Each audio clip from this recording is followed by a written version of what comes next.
네, 안녕하세요. 여러분들 반갑습니다. 금융과 에너지 업종을 누구보다 쉽게 알려주는 대기업 멘토 권혁철입니다. 오늘 GNC 에너지라는 기업 리뷰해보도록 할 텐데요. 일단 GNC 에너지 같은 경우 여러분들도 아시다시피 비상발전기, 바이오가스, 그리고 자회사를 통해서 연료전지와 냉난방 공조 시스템 사업을 하고 있는 회사이죠. 제가 오늘 말씀드릴 내용은 상승시부터의 수급 주체인데요. 지금 현재 조정 기간이 좀 상당히 길게 나오고 있죠. 그래서 수급적인 측면도 좀 함께 봐야 되는데, 일단 그 전에 오늘 내용 복귀 한번 하고 수급에 대해서 좀 말씀을 드리려고 합니다. 이러한 부분들 오늘 같이 한번 확인해 보면서 천천히 얘기 나눠보도록 할 텐데요. 먼저 시작하기 전에 저희 대기업 채널에 오시면은 모든 종목들을 커버해드리고 있으니까 찾아주시면 정말 감사하겠고, 제 영상도 끝까지 지켜봐 주시면서 댓글로 궁금하신 것들 남겨주시면 다음 영상에서 말씀을 드리도록 하겠습니다. 그럼 GNC 에너지 바로 보도록 할게요. 일단 복귀 먼저 할 텐데요. 일단 GNC 에너지 제가 매번 말씀을 드리지만 사업 부분이 이렇게 나뉘고 있죠.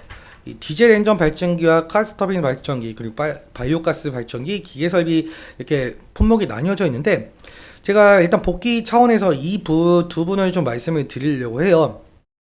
왜냐라고 한다면 지금 현재 GNC 에너지의 상승 모멘텀이 결국에 AI거든요. 이 AI 데이터 센터에 들어가는 이 비상용 발전기와 그리고 연료 전지에 대해서 먼저 말씀을 드리면서 시작해 보도록 하겠습니다. 일단 여러분들도 뉴스 보셨겠지만 현재 GNC 에너지가 최근에 AI 투자 열풍으로 인해서 데이터 센터 산업 발전 가능성 때문에 여기 데이터 센터에 들어가는 비상 발전기 제조 판매하고 있는 GNC 에너지에도 관심이 상당히 쏠리고 있는 모양새이죠. 그렇다면 이 AI 산업이 발전을 하면서 왜 이 비상 발전기 수요가 늘어나냐라는 건데, 이 부분에 관련해서는 여러분들도 잘 아시다시피 이 AI 데이터 센터 같은 경우 전기 먹는 하마라고 표현이 될 정도로 상당히 전력 소비가 많죠. 이 기존 데이터 센터에 비해서 전력 소비가 한 6배 가량 많다라고 하는데요. 이미 전 세계 8천여 개 데이터 센터 중 3분의 1 가량 보유한 미국에서도 이 전력 고갈 현상마저 닥치고 있다라고 한답니다. 왜 그러냐라고 해본다면 사실상 AI 서비스 같은 경우는 데이터 저장이 필수적인데요. 이 데이터 저장을 할 수가 있는 이 데이터 센터 같은 경우는 끊임없이 가동을 해 줘야 될 것이고, 그리고 가동을 하면 할수록 전력 소비는 지속적으로 늘어날 수밖에 없다는 겁니다. 그리고 지금 현재 사실상 AI 데이터 센터의 시설이 상당히 부족하거든요. 그래서 이 부족한 만큼 지속적으로 이 AI 데이터 센터를 좀 지어 주어야겠죠. 그래서 이 전력망 확충이 상당히 필요한 경우가 있는데요.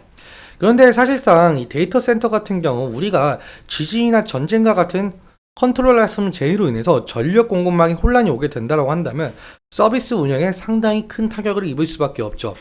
그래서 다음 자료를 보시면은 데이터 센터 같은 경우 기업이나 국가의 핵심 인프라로 자리 잡은 상황이기도 하고요. 그래서 이 재난 상황에서도 데이터 손실이나 서비스 중단 없이 안정적으로 가동이 되어야 돼서 데이터 센터를 건설할 땐 비상 발전기는 필수 요소로 자리 잡고 있습니다. 다음으로 넘어가서 바로 GNC 에너지의 자회사, 이 성문 그린 에너지에 대한 내용인데요. 어떤 이슈가 있냐라고 해본다면 성문 그린 에너지 같은 경우 이 SOFC를 만들고 있어요.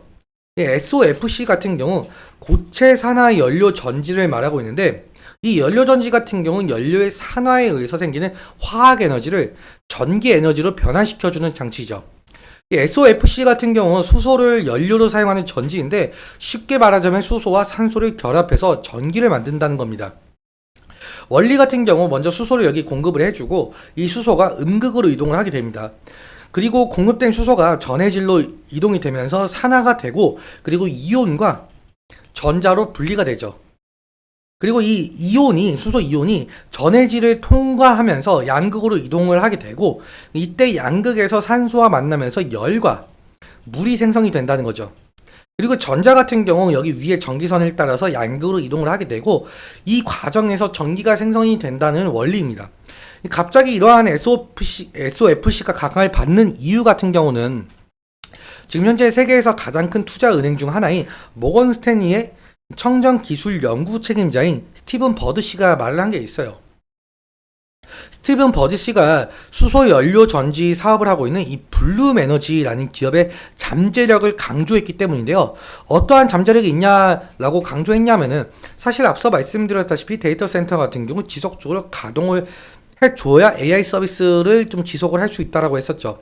그런데 전원 공급이 끊긴 상황에서 연료 전지를 비상 전원으로 채택하는 사례가 늘고 있기 때문입니다. 그래서 SOFC 같은 경우 전력 효율성이 상당히 높아서 전력 소모가 큰 AI 데이터 센터에 적합하다는 평가가 있었어요. 그래서 SOFC가 현재 각광을 받는 거고요. 이러한 것들 때문에 지금 비상 발전기와 SOFC가 각광을 받고 있다라고 보시면 될 것 같고, 그렇다면 이 수급적인 측면도 함께 살펴봐야 될 텐데, 이 차트 보면서 좀 말씀을 드리도록 할게요. 오늘 같은 흐름도 약 한 2% 정도 지금 하락을 진행 중에 있는데, 사실 오늘 한 5% 상승 중에 있다가 2%까지 빠진 모습을 보여주고 있죠. 그러니까 고점 대비 한 7% 정도 빠졌다라고 볼 수가 있을 것 같은데요. 일단 지지라인 같은 경우 제가 이 부분을 말씀을 드렸어요. 어제. 그리고 제가 저번 영상에서는 이 부분을 말씀을 드렸었는데, 사실상 주가가 더 조정이 받고 내려온 부분이 있다 보니까 다음 지지라인을 우리가 생각을 해줘야겠죠. 그래서 제가 어제 이 부분을 말씀을 드렸던 거고, 만약에 이 부분까지 이탈을 하게 된다라고 한다면 우리는 과연 어디를 바라봐야 될 것인가? 한 60일 이평선까지는 바라볼 수 있을 것 같아요. 하지만 60일 이평선까지 이탈을 하게 된다라고 한다면 이 120일 이평선과의 거리가, 그러니까 이격도가 상당하다 보니까 리스크적인 관리는 필요할 것으로 보이고 있고요. 우리가 이게 수급적인 측면도 함께 바라봐야 될 것 같은데, 지금 상승이 3월 26일부터 상승이 진행이 되었었죠. GNC 에너지 같은 경우 제가 투자일부 매매 동향 보시면 기간을 3월 26일부터 설정을 해 두었습니다. 3월 26일부터 수급을 보자면 개인이 50만 주 정도 매도를 했고, 외국인 같은 경우 28만 주 매수 중에 있고, 기관 같은 경우 19만 주 매수 중에 있죠. 그래서 외국인과 기관이 지금 현재 매수 중에 있다라고 보니까, 지금 외국인과 기관에서 매도세가 나오게 된다고 한다면 GNC 에너지의 수급적인 측면, 주가적인 측면에 대해서 어느 정도 부정적인 영향을 끼칠 가능성이 높겠죠. 그래서 외국인과 기관의 수급 측면 잘 봐야 되는 부분이기도 한데요. 좀 자세하게 보자면 지금 현재 메리츠 증권에서 50만 주 정도 매수가 진행되고 있고, 거의 뭐 개인이라고 봐도 될 것 같아요.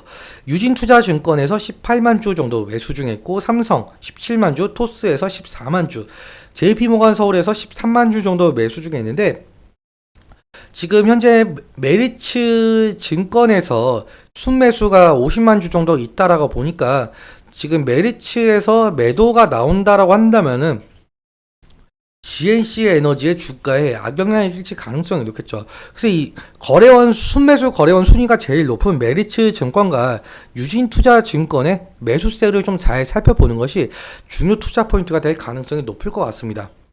오늘은 여기까지 말씀을 드리면서 오늘 내용 여러분들께 도움이 되셨다면 구독과 좋아요 부탁드리고, 그리고 오늘 말씀드린 내용과 차트적인 부분에 대해서는 제 개인적인 견해가 많이 껴있다 보니까 여러분들의 주관적인 견해와 함께 투자를 현명한 선택하셨으면 좋겠습니다. 오늘도 시청해주셔서 너무 감사하고, 지금까지 멘토 권혁철이었습니다. 감사합니다.